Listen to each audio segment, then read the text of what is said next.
Passons maintenant au troisième des caractères dont Dieu se sert pour nous expliquer l'action de la loi de la vie, c'est-à-dire à Noé. Nous avons vu qu'aucun de ces caractères ne pouvait être considéré comme étant détaché ou isolé ou séparé d'avec un autre ou d'avec le reste. Ils s'entrelacent tous, croissent l'un dans l'autre et découlent l'un de l'autre. Nous trouvons réellement dans une chaîne de 7 anneaux. Et les anneaux de la chaîne dans le chemin de la mort sont clairement discernés lorsque nous prenons ce livre, les yeux de tous de s'ouvrir. Genèse 3:7. C'est le premier anneau dans la chaîne. Le second anneau sera alors qu'un se retirera de devant l'Éternel. Genèse 4:16. Le troisième anneau suivra rapidement. L'Éternel vit que la méchanceté de l'homme était grande sur la terre et que toutes les pensées de son cœur étaient chaque jour dirigées vers le mal.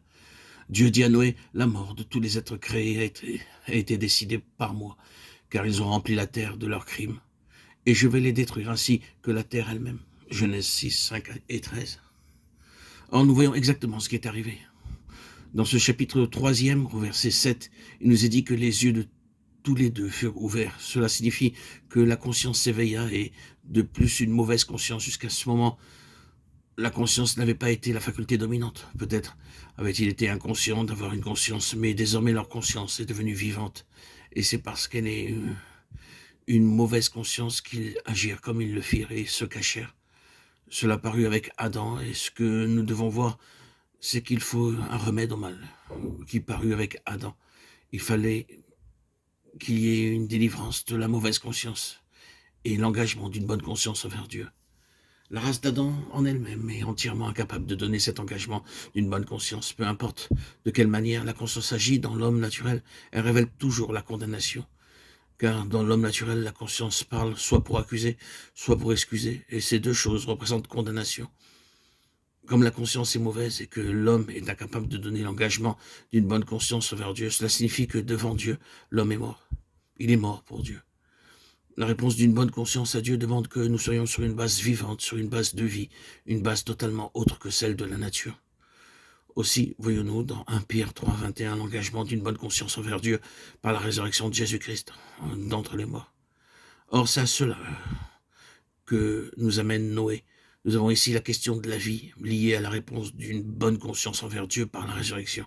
Car la vie et une bonne conscience marchent ensemble, ou bien une bonne conscience envers Dieu est liée à la vie.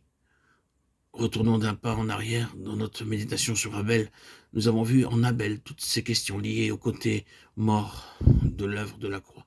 Lorsque nous avons contemplé Abel et son sacrifice, nous avons vu le discernement d'Abel l'amener à cette conclusion, puisque l'homme, ensuite de la désobéissance d'Adam, ne peut apporter à Dieu pour sa satisfaction rien qui lui soit le fruit de la nature. Le seul chemin de la vie pour lui le fera passer par la mort.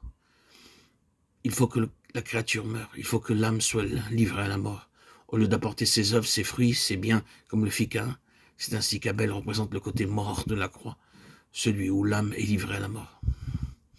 Or, tandis que nous trouvons un état de mort universel lorsque nous arrivons à Noé, et que la mort est très largement en vue, c'est cependant le côté positif qui gouverne avec Noé. Il est très important que nous reconnaissions cela.